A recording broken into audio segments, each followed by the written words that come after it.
मुझको पता है ये मुझको सताने की चाल है, मुझको पता है ये मुझको सताने की चाल है, लबों पे तुम जो ये इनकार रखते हो। आप देख रहे हैं खास बात इंडिया, मैं हूं संजय सिन्हा। अहम खबरों के साथ जोड़ते हैं हम आप दर्शकों को। हमारे पास एक अहम खबर आ रही है, एक सनसनी मचाती हुई खबर आ रही है उत्तर प्रदेश के बनारस से, वाराणसी से। ये जो खबर आ रही है आप सुनकर दंग रह जाएंगे। चिकित्सकों ने कैसी कारस्तानी कर डाली, एक गर्भवती के साथ किस तरह की कारस्तानी कर डाली, ये हम आपको बताते हैं। आपको बताते हैं कि वाराणसी के चौबे नगर की रहने वाली राधा देवी, जो रमन मौर्य की पत्नी है, राधा देवी को प्रसव पीड़ा हुई। वह गर्भवती थी। प्रसव पीड़ा के बाद उन्हें परमहंस अस्पताल में दाखिल कराया गया। प्रसव पीड़ा के बाद डिलीवरी भी हुई, बच्चा भी पैदा हुआ। बच्चा पैदा होने के बाद उन्हें घर लाया गया। घर लाने के 3 दिनों के बाद एक बार फिर से राधा देवी के पेट में असहनीय दर्द उठा। तब घर वाले घबरा गए कि डिलीवरी होने के बाद भी ये दर्द किस वजह से उठ गई। फौरन डॉक्टर से कांटेक्ट किया गया। चिकित्सक ने एक्सरे कराने की सलाह दी। एक्सरे जब हुआ तो एक मामला सामने आया, हैरान करने वाला एक मामला सामने आया। एक्सरे ने यह बताया कि चिकित्सकों ने ऑपरेशन के दौरान, जब वो ऑपरेशन कर रहे थे राधा देवी का, उस वक्त कपड़ा और ऑपरेशन से जुड़े हुए दूसरे सामान पेट में ही डॉक्टरों ने छोड़ दिया, जिसकी वजह से असहनीय दर्द फिर से उठा और इलाज शुरू तो हुआ, लेकिन इलाज शुरू होने के दौरान राधा देवी की मौत हो गई। इसके बाद नाराजगी व्याप्त हो गई परिजनों में और इस मामले को लेकर एक मामला चौबे नगर थाने में दर्ज करा दी गई है। पुलिस तफ्तीश शुरू कर चुकी है, लेकिन अभी तक इस मामले में किसी की गिरफ्तारी नहीं हुई है। कहते हैं माई के नेह कबो ना उराई, माई के नेह कबो ना उराई, हो जई है पूत कपूत कसाई, माई के नेह कबो ना उराई। किसी कवि की इस कविता को पढ़कर मैं आपको एक खबर से जोड़ना चाहता हूं। आपको बता दूं कि 4 दिनों के बाद मां दुर्गा को विदाई दी जाती है। 4 दिनों तक सब कुछ गुलजार रहता है। आपकी गली, आपके मोहल्ले के लोग काफी उत्साहित रहते हैं, पूजा के कार्यक्रमों में हिस्सा लेते हैं, लेकिन 4 दिनों के बाद मां को विसर्जित किया जाता है और इसके साथ ही सबकी आंखें नम हो जाती हैं। पश्चिम बंगाल के विभिन्न इलाकों में मां दुर्गा को विदाई दी गई, मां दुर्गा की प्रतिमाएं विसर्जित की गई। कुछ खास तस्वीरें हम आपको दिखाते हैं।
दुर्गा पूजा और विजयदशमी से पगड़ी का भी खास रिश्ता है। पगड़ी पहनाने का कार्यक्रम होता है विभिन्न पूजा कमिटीज की तरफ से, अखाड़ा कमिटीज की तरफ से। आसनसोल के बर्नपुर इलाके में सेंट्रल अखाड़ा कमेटी की तरफ से भी पगड़ी वितरण कार्यक्रम का आयोजन किया गया और इस मौके पर पश्चिम बंगाल सरकार के कानून मंत्री मलय घटक खास मेहमान के तौर पर मौजूद थे। उनके साथ रानीगंज के पूर्व विधायक सोहराब अली सहित दूसरे कई मेहमानान मौजूद थे। इस दौरान सभी को पगड़ी पहनाया गया। पगड़ी पहनाकर अखाड़ेबाजों का सम्मान किया ही गया। कुछ गणमान्य लोग जो यहां मौजूद थे उनको भी सम्मानित किया गया। कुछ खास तस्वीरें हम आपको दिखा रहे हैं।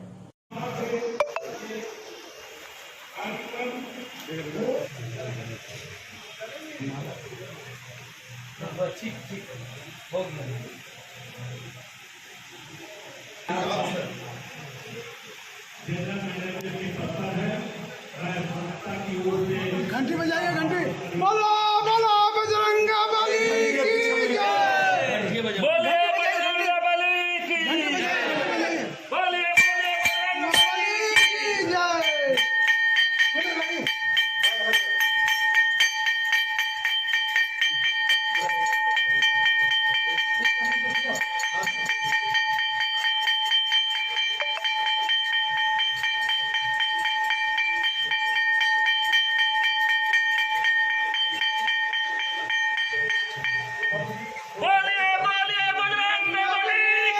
बोलिए बजरंग बली की बोलिए बजरंग बली की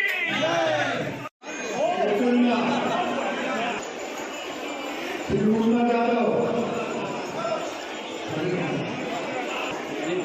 अब्दुल्ला खान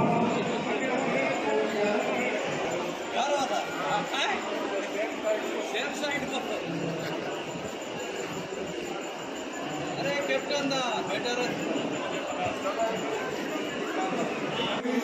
इधर चाचा दादा एक तकाओ हमारे कमेटी के सेंट्रल कमेटी के उपसभापति श्री गुंजू यादव जी, श्री अरुण कुमार अग्रवाल,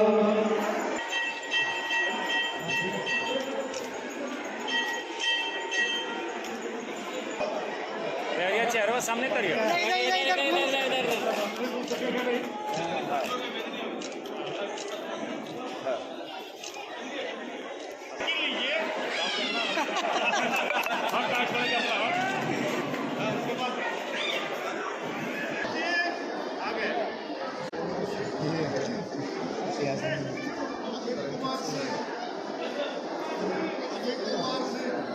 मैनेजर उन्हें फूल गुच्छ देकर पगड़ी पहनाकर सम्मानित किया जा रहा है। एसएमएस के महामंत्री श्री मुमताज जी को गौरी शंकर सिंह जी फूल गुच्छ देकर पगड़ी पहनाकर सम्मानित कर रहे हैं। श्री आनंद सिंह जी को जो कि AITUC के प्रतिनिधि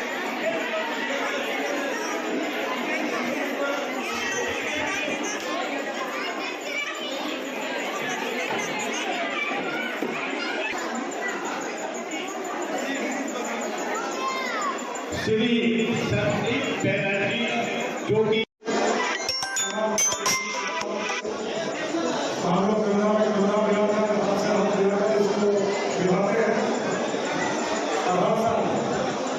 बहुत ही शांतिपूर्ण रूप से हम लोग इसको मिलाते हैं। इस बार दुर्गा पूजा का दशमी है। सबको विजया दशमी का शुभकामनाएं दे रहा हूँ। वायरस को जरूर हम लोग हराएंगे, कोरोना वायरस जरूर चला जाएगा। हम लोग सैनिटाइज करेंगे, सोशल डिस्टेंस को फिजिकल डिस्टेंस हम लोग को थोड़ा सा रखना है। और जो भी कोरोना वायरस के लिए डर रहे हैं, इससे कोई बात नहीं है। वैक्सीन लेने के बाद आदमियों का कोरोना वायरस अगर हो भी रहा तो उसका ठीक होगा। तो सभी को डबल वैक्सीन जितना जल्दी हो सकता ले लेना है। मैं इससे ज़्यादा कुछ नहीं कहूँगा। फिर से कहते हैं भूखों को भोजन कराने से बढ़कर कोई दूसरा पुण्य का काम नहीं हो सकता है। भूखे को अगर आप भोजन कराते हैं तो ये बहुत बड़ा पुण्य का काम होता है। आसनसोल में एक संस्था है बाबा बासुकीनाथ सेवा समिति। इस संस्था की तरफ से भूखे और गरीबों को हर रोज भोजन कराया जाता है। विजयादशमी के मौके पर विशेष भोजन की व्यवस्था कराई गई और इस मौके पर गरीबों और जरूरतमंदों को भोजन कराया गया। इस मौके पर हमारे संवाददाता ने इस संस्था के संचालक सज्जन जालूका से विशेष जानकारी ली।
आज किसके तरफ से ये कराया जा रहा है? आज स्वर्गीय योग माया जी के द्वारा आज का भंडारा किया जा रहा है, उनके पुत्रों द्वारा ये लिखाया गया।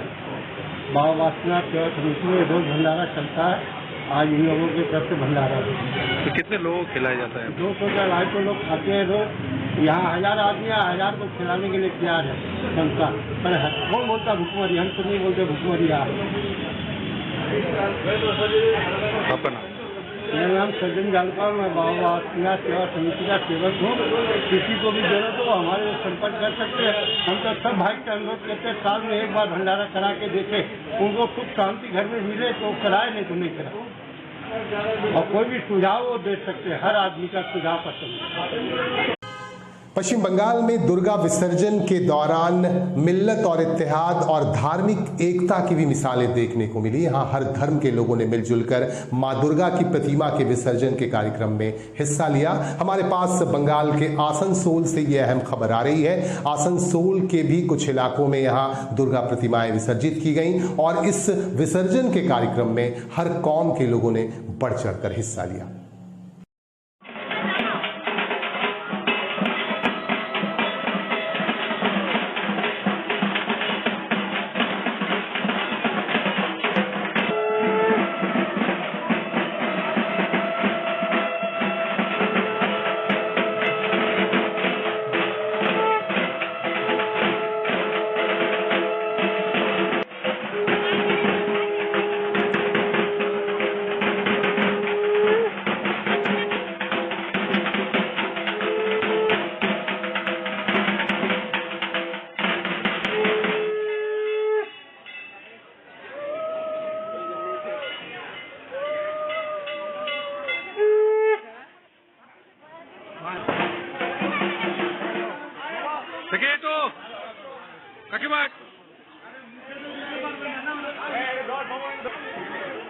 মোদি একটা ধরে রাখবেন, এদিকে একটু দেখবেন মোদি একটা ধরে রাখবেন। হ্যাঁ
যা ঐতিহ্য অত্যন্ত সৌহার্দ্যভাবে সৌভ্রাতৃত্বের মধ্যে দিয়ে আমরা আসানসোল শিল্পাঞ্চলে শারদীয় উৎসব পালন করলাম 5 দিন এবং আজকে আমাদের বিজয়া, আজকে বিসর্জন চলছে।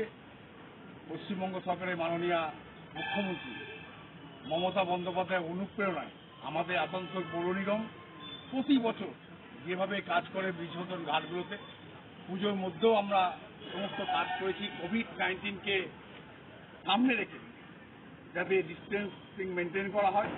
এবং আজকেও আমরা আমাদের দেখছেন এখানে আসানসোল কর্পোরেশনের প্রচুর লোকের জন্য রয়েছে।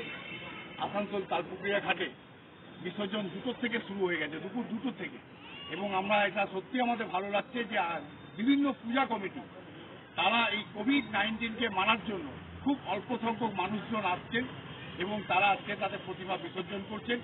আমরা আসানসোল পৌর নিগমের মাননীয় চেয়ারপারসন অমরনাথ চট্টোপাধ্যায় এবং সর্বোপরি আমাদের পশ্চিমবঙ্গ সরকারের মাননীয় মন্ত্রী, আমাদের সকলের অভিভাবক, আমাদের আসানসোলের বিধায়ক মলয় ঘটক মহাশয় এই 5টা দিন বিভিন্ন জায়গায় উনি ঘুরে বেরিয়েছেন এবং আজকেও কিছুক্ষণের মধ্যেই মলয় ঘটক মহাশয় আমাদের মধ্যে এসে উপস্থিত হবেন।